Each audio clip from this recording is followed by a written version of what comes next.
আসসালামু আলাইকুম বন্ধুরা, কেমন আছো? আশা করছি তোমরা সকলেই ভালো আছো। তো আজকে তোমাদের পদার্থবিজ্ঞানের দ্বিতীয় চ্যাপ্টারে যে সরণ, দূরত্ব এবং বেগ ও দ্রুতি এগুলো নিয়ে তোমাদের ঝামেলা হয়, এইটা বিষয়ে ক্লিয়ার করার জন্য এসেছি। তো আশা করছি তোমরা যদি মনোযোগ দিয়ে শোনো তাহলে এগুলো নিয়ে আর কোনো সমস্যা হবে না। এখানে কি বলা আছে যে কোনো একটা বস্তুকে আমরা ধরি বা কোনো একটা গাড়ি অথবা কোনো সাইকেল নিয়ে আমরা এই এ নম্বর জায়গা থেকে আমরা এইভাবে আঁকাবাঁকা পথে রাস্তা দিয়ে চলতে চলতে চলতে চলতে আমরা বিতে এসে পৌঁছেছি। সোজা এখান থেকে এই রাস্তাটা পুরোটা যতটুকু আর কি যতটুকু লেন্থ হবে সেটা পুরোটাই আমরা দূরত্ব ধরবো। সেটাকে কি বলবো? দূরত্ব। পুরো রাস্তাটা এখান থেকে যে এইখান পর্যন্ত এসেছে, তো এটা যদি হয় মনে করো 5 কিলোমিটার, তাহলে এটা যদি হয় 5 কিলোমিটার তাহলে আমরা দূরত্ব বলতে পারি, তো এটার ক্ষেত্রে দূরত্ব বলতে পারি আমাদের 5 কিলোমিটার।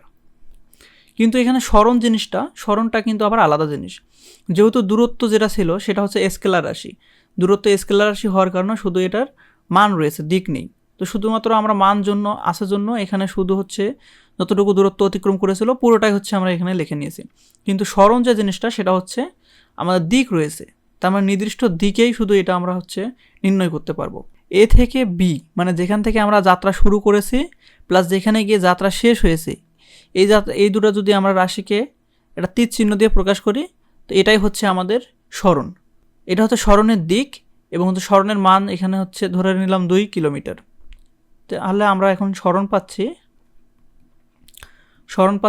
2 কিলোমিটার। আশা করছি তোমরা সরণ এবং দূরত্ব কী জিনিস সেটা বুঝতে পারছো। যদি এটা বুঝে থাকো তাহলে আমরা এই বৃত্তাকার পথের ক্ষেত্রে জিনিসটা বিবেচনা করে দেখি।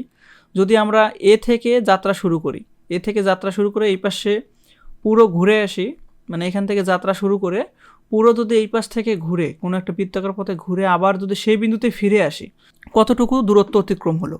কতটুকু দূরত্ব অতিক্রম হবে সেটা এই বৃত্তের পরিধির সমান। মানে বৃত্তটা এই পাশে ঘুরে এসে এখানে আসা পর্যন্ত যতটুকু পুরো দূরত্ব ছিল সেটা আমাদের দূরত্বের মান। তো এটা যদি আমরা ধরি বৃত্ত হিসেবে ধরি তাহলে ধরতে পারবো কি দূরত্ব ইকুয়াল 2πr। আশা করছি তোমরা বুঝতে পারছো। তো এখানে যদি দূরত্ব 2πr হয় তাহলে আমরা এখানে সরণ কতটুকু পাবো? সরণ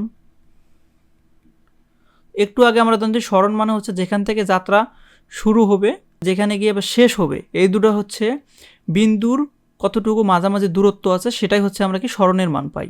তো এখানের ক্ষেত্রে ছিল এখান থেকে শুরু হয়ে এখানে যেহেতু শেষ হয়েছে, এই মাঝামাঝি যতটুকু ছিল লেন্থ সেটাই ছিল। তো এখানে আমাদের শুরু হয়েছে কোথায়? এতে। এবার এই পাশে ঘুরে এসে শেষও হয়েছে কিন্তু ওই বিন্দুতেই।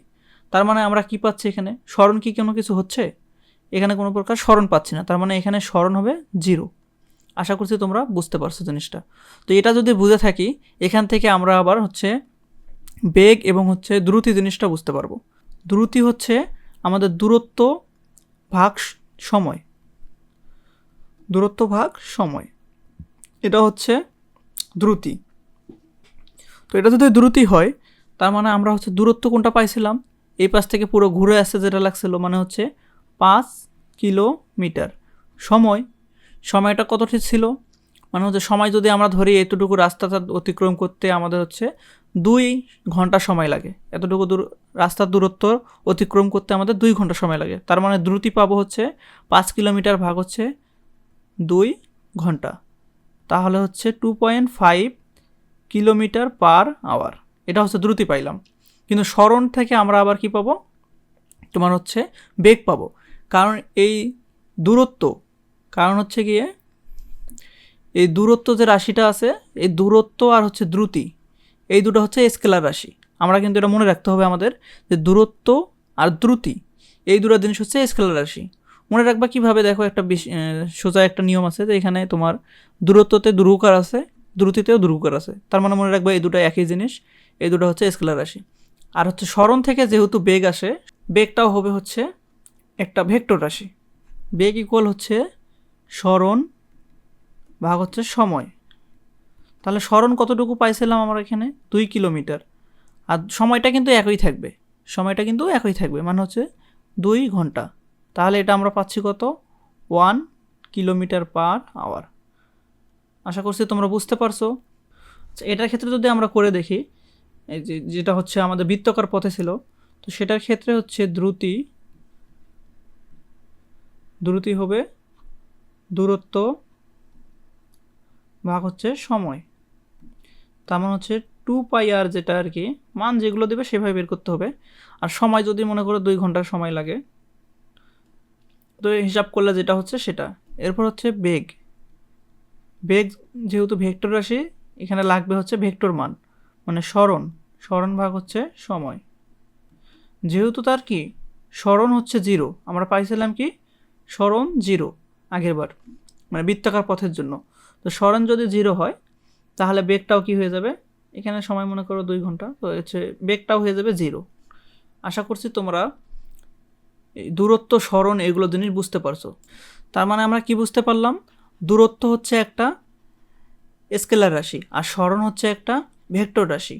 আর দূরত্ব থেকে যেহেতু আমরা পাই কি, দূরত্ব থেকে পাই হচ্ছে দ্রুতি, তো দ্রুতিও একটা হচ্ছে স্কেলার রাশি। আর সরণ থেকে যেহেতু আমরা বেগ পাই, তো বেগটা হচ্ছে একটা ভেক্টর রাশি। আশা করছি তোমাদের আর এখানে কোনো ঝামেলা হওয়ার কথা না।